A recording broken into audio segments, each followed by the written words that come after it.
Business Report now with Joel Crosskill.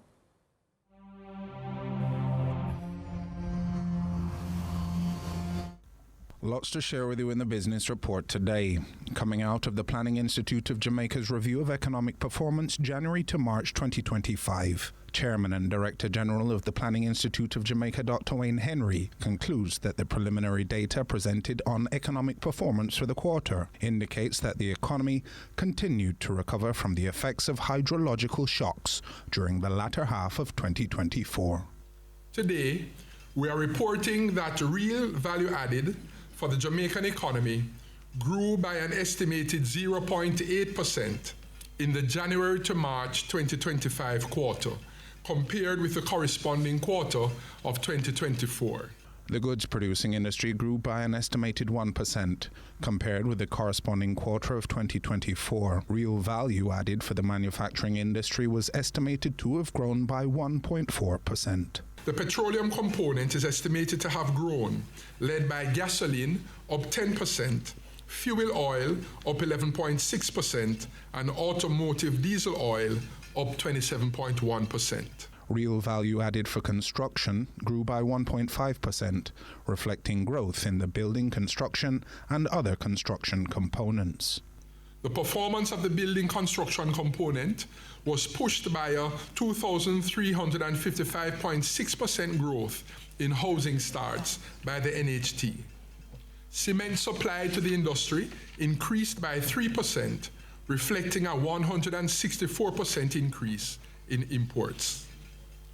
The estimated growth in the other construction component was due to increased capital expenditure on civil engineering activities by National Works Agency, up 234.2% to $1.3 billion, reflecting higher expenditure on the Southern Coastal Highway Improvement Project, SCHIP, and the Major Infrastructure Development Program, MIDP.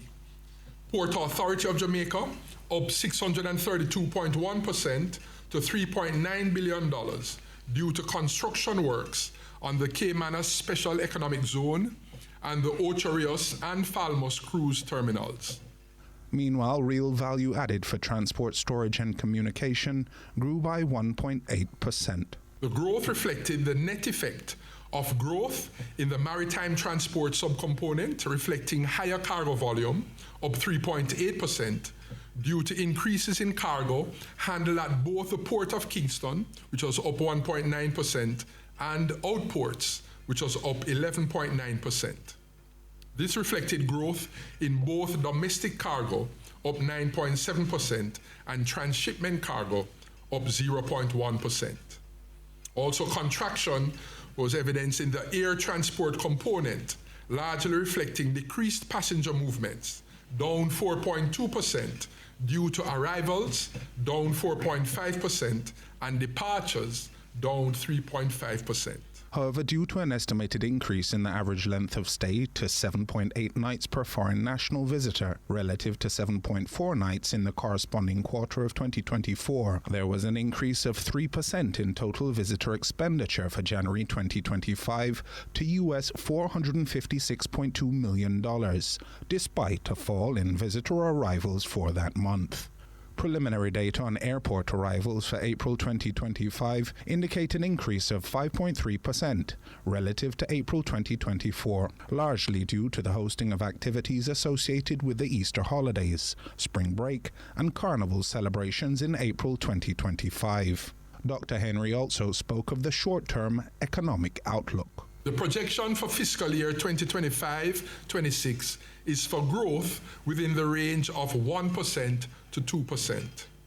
All industries are forecast to record growth, as recovery from the weather-related shocks in 2024 will become more pronounced in the latter half of calendar year 2025.